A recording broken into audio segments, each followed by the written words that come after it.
everyone, my name is McKenna, also known as Sylphic Studios, and welcome back to my YouTube channel. And today I am back with a super exciting video because I will be making everyone's favorite space girl, Juno, into a custom doll.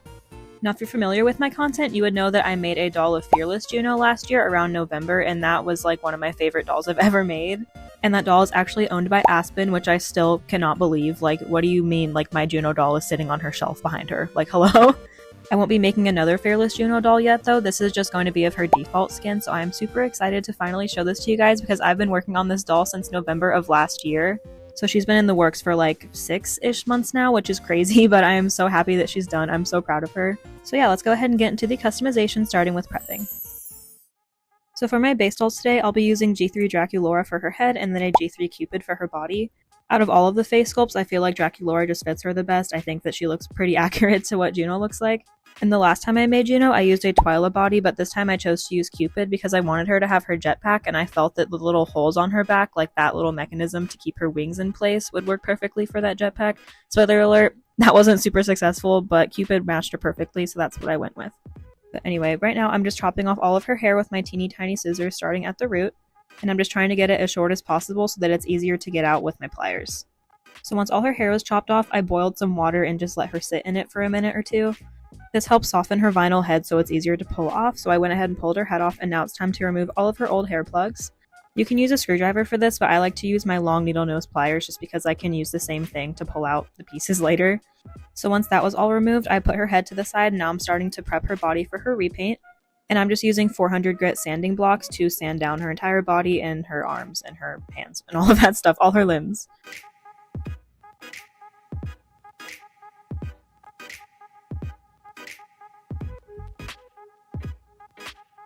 After her entire body was sanded, I took her outside and sprayed her with my white plastic primer, and then now I'm going in with my watered down acrylic paint and just painting her skin in really thin layers.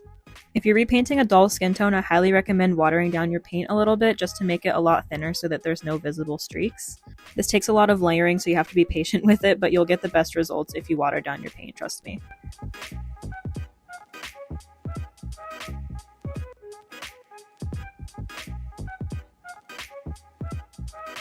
This was her body after one layer of paint. It's definitely a huge trust the process moment. I went ahead and finished her body repaint off camera, so now I'm going in with my pan pastels just to reinforce her joints and then also body blush her. In all my experience of being a doll artist, I haven't been able to find a solution to joint chipping. It's kind of just inevitable because the plastic is scraping against itself.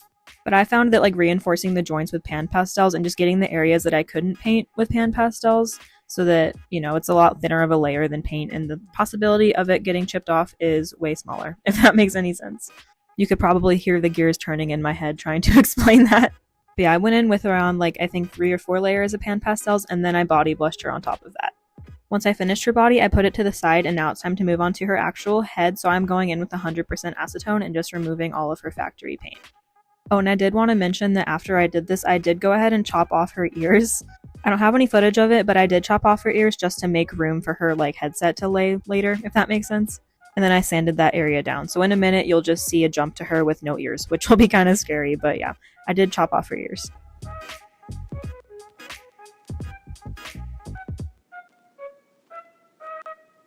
This was her sculpt once everything was removed. I love Draculaura's sculpt, it's so fun to work on. But yeah, this is what I'm talking about. She just magically has no ears now. So now I'm just repainting her skin, and I primed her face with the same spray primer that I used for her body. This is also a big trust the process moment, but after a lot of layers, it starts looking pretty normal.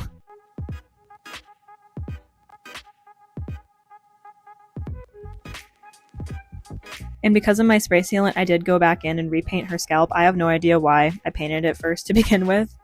So yeah, I just finished painting her scalp and sealed everything, and now it's time to move on to the next step, which is her face up. So as always, to start my face up process, I like to take my 0.5 mechanical pencil and just sketch out her features and where everything needs to go. And I always like to start with the eyes. I just feel like it's easier to start with the eyes. But you guys are probably wondering why I'm doing her face before I did her hair, and that's because she's not going to have a traditional reroot. Usually with rooted hair, I like to paint the face afterward just to avoid any possible like cracking or anything like that, but since I'll be working with yarn wefts for her, it just makes more sense to do her face beforehand.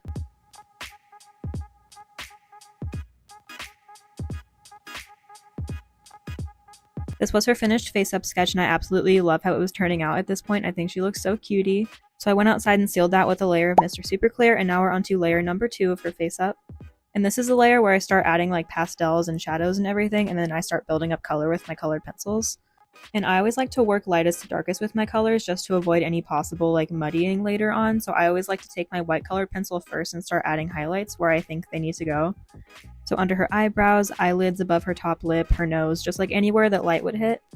And then after that I like to go in with my actual like colors and start building up color.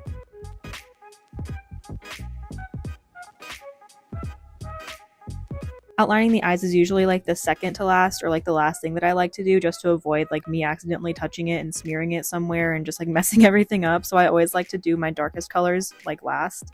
And then depending on how I'm feeling, I'll do the lips last or before that, I don't know. So now I'm just doing her lips afterward. And I'm just going back and forth with white and like her actual lip color just to add some highlights and dimension.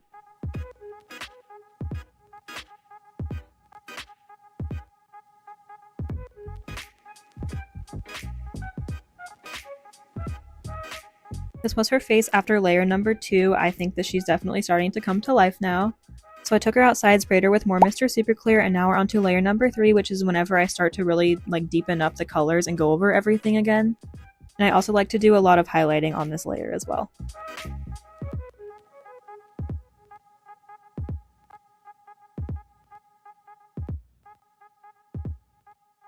After I fully outline her eyes again and just go over everything and I'm happy with it, then I like to go in with my white acrylic paint and then go in with some really like white stark highlights. I also filled in her eyes with that paint and then shaded them with some pastels, and this is her finished face up. I absolutely love how it turned out, especially the little planets in her eyes. I thought that that would be such a cute detail for her eye highlights. But she's not actually fully done yet because we still have to gloss her, so I'm adding some high gloss varnish to her lips and her eyes just to give her some extra shine, and now her face up is officially done. Now we can move on to the next step, which is her hair wefts. So because I chose not to reroot this doll, I did decide to go with yarn wefts. And this is because JUNO has like a very unique, like specific hairstyle, and it's way easier to achieve those types of looks with hair wefts because sometimes rooted hair like doesn't want to lay properly or it's just like a pain to style. So yarn wefts it is.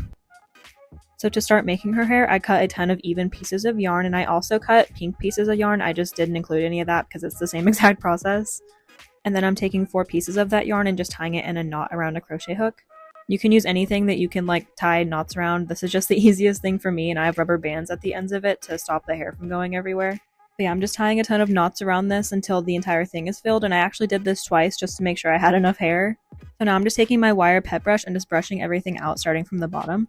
This is to avoid any breakage because if you try brushing it like at the top or in the middle or whatever, you will break off big chunks of yarn and you definitely don't want that. And I like to brush out one side for a little bit and then flip it over and brush out the other just to make sure that both sides are like evenly brushed.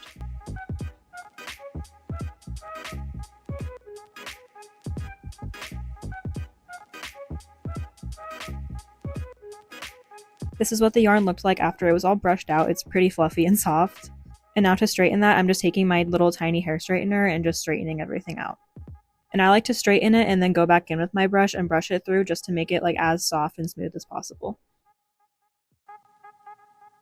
And then this is the yarn after everything was straightened. I did go ahead and make all the wefts off camera just because it was a long process and I had to do this for a lot of hair. But I basically just cut them off of like the crochet hook and sandwiched them between a ton of Mod Podge. And you can probably tell that these wefts are cut, and that's because I cut them in half just to ensure that I had enough hair because I really wasn't sure how much I would need. After I had all my wefts ready, it was time for me to actually start gluing them to her head, so I'm just taking some tacky glue on a paintbrush and just plopping all of her hair wefts on there. And I don't know if this is called an undercut, but since she has like a lot of pink like at the base of her hair, like underneath all of her hair, I started off with my pink first. And then I made my way around the sides, and this was honestly really difficult to figure out like how to properly capture her pink pieces. And I was honestly pretty scared to tackle this hairstyle just because of how unique it is.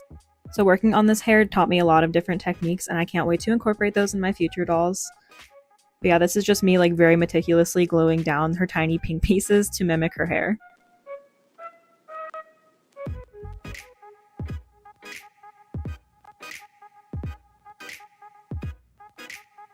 After I was happy with how her little like face framing pieces were turning out, I started filling in the back of her head with a ton of purple wefts.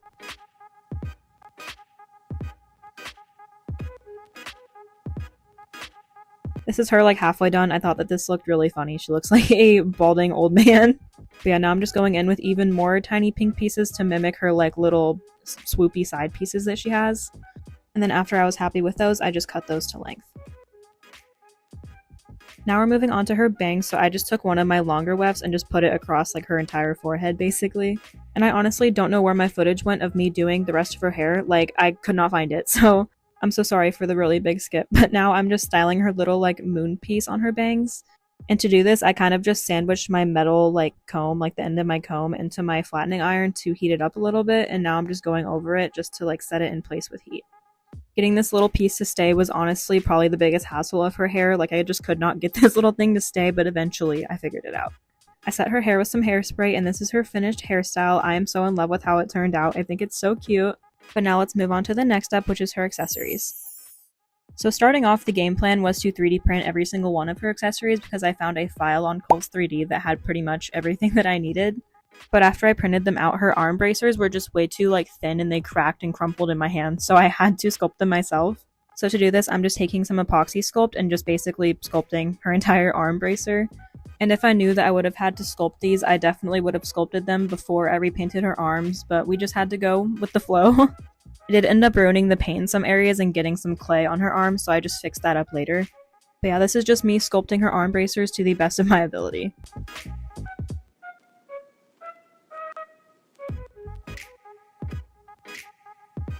This is what they looked like after they were done. They're definitely not like 100% accurate to her actual bracers, but I think that they look pretty good. After I let them dry for a whole 24 hours, now I'm going in and just sanding them just to smooth out any imperfections. Oh, and if you guys like do a lot of sanding like for your dolls and like other stuff, I highly recommend getting a nail dust collector. This thing is a lifesaver because you're not getting dust everywhere and it's just so much easier to clean up. So thank you, Mom, for the nail dust collector. I love it. These are her bracers after they were fully sanded, and now I'm moving on to her actual like 3D printed pieces. And I'm just doing the same thing, just sanding everything to smooth out any imperfections and where like the supports were. And I just did the same thing for her headset, her meta blaster, her jetpack, her torpedoes, and her shoes.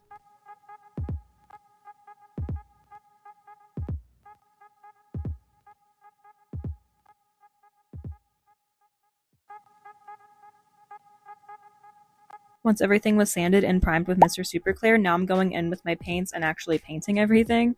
And I'll be honest, this step took so long. I definitely like underestimated how long it would take to paint all of these tiny pieces. Like I knew her design was pretty complicated, but whenever I actually got to painting everything, I was like, holy crap, there's so many details.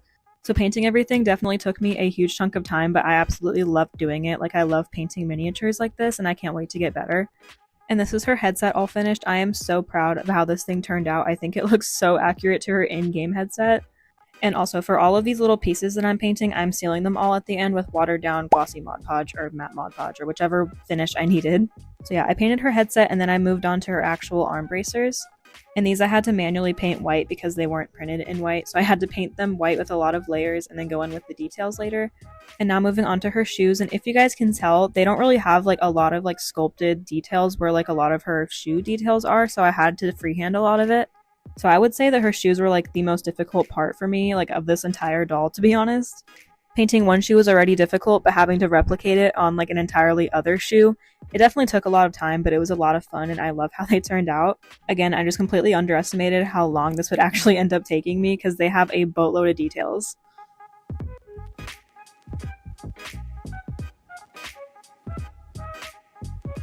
This is one of her finished shoes and I am so proud of how these turned out. Like all of those designs are pretty much free-handed on.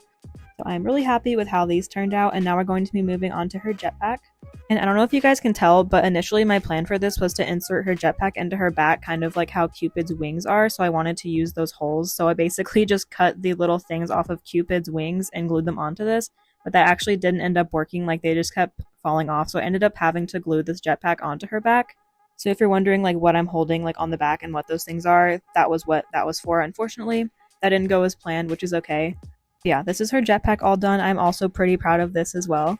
I also painted her meta blaster and her torpedoes, but I cannot for the life of me find the footage of me painting her meta blaster. Like I swear, my files just poof, disappear sometimes. So now that those are done, it's time to move on to the last part, which is her outfit. So making her jumpsuit was actually a pretty complicated task in itself because I needed to custom make and custom print the fabric for it.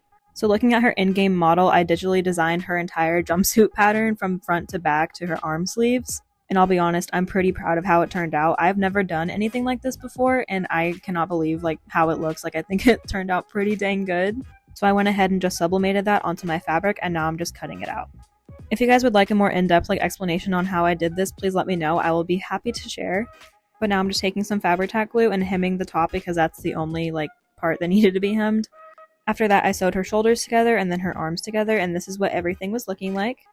I did have to cut like a pretty big gap in the back so I could actually like get it over her head because this thing is not removable, unfortunately.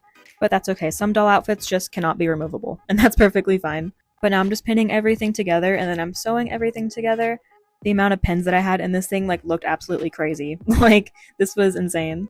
So I basically just started like at the end of one of her sleeves and then made my way around like the entire thing. This is what it looked like after it was sewed and before I pressed any of my seams or anything, and then this is it on her.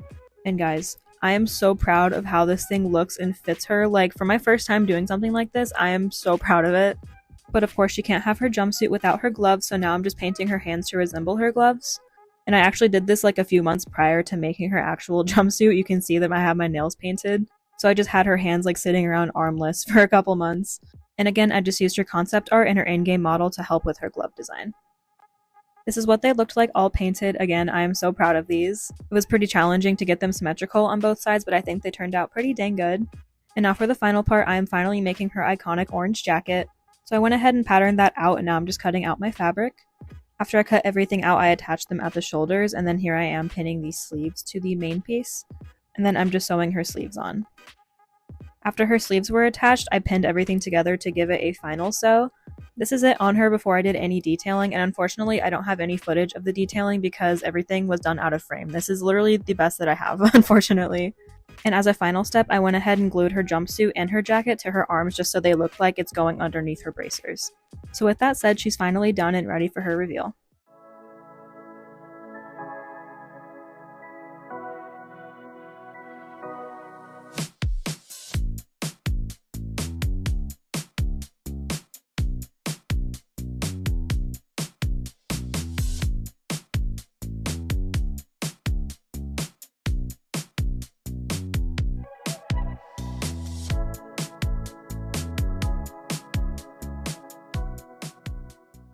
As always, thank you guys so much for watching this week's YouTube video, and a huge thank you to Layne, my commissioner, for commissioning me to make her for you. If you guys know anything about me, you'd know that Overwatch is like one of the main pillars of my life, and it has been for almost 10 years, so anytime I get to do anything Overwatch related, I'm just like so excited. I love it so much. And I actually main JUNO, so this is like perfect. Like, this is my daughter right here. But yeah, thank you so much again to Layne for commissioning me. I had so much fun making her for you, and I really hope you love her. My next few videos are going to be some face-up commissions that I'm doing for one of my mutuals, so I'm super excited to show those to you guys in a few weeks. If you guys would like to keep up with me further, I also have an Instagram and a TikTok. I'm like super active on my Instagram, so I highly recommend following me over on those platforms. If you guys would like early access to my future YouTube videos, shop dolls, and a ton of other benefits, I highly recommend following me over on my Patreon as well. I usually like to post some sneak peeks or some progress pictures on some upcoming projects over there, so I will link that below. And as always, a huge thank you to all my patrons over there, but a special shout out to my paid patrons. Pumpkin Tushy, Ali Neal, Jazer, and Siri Pearson, thank you guys so much for supporting me over there. It truly means a lot. And also a huge thank you over to Angelina Davis, Samantha H, Roseanne Hassan, Queen Harper, and Sammy Button for joining my Patreon in the last few weeks. Thank you guys so much. If you guys liked this video, don't forget to like, comment, and subscribe. I hope you guys are having a good morning, night, evening, or whatever it is wherever you are. And I'll see you guys in the next video.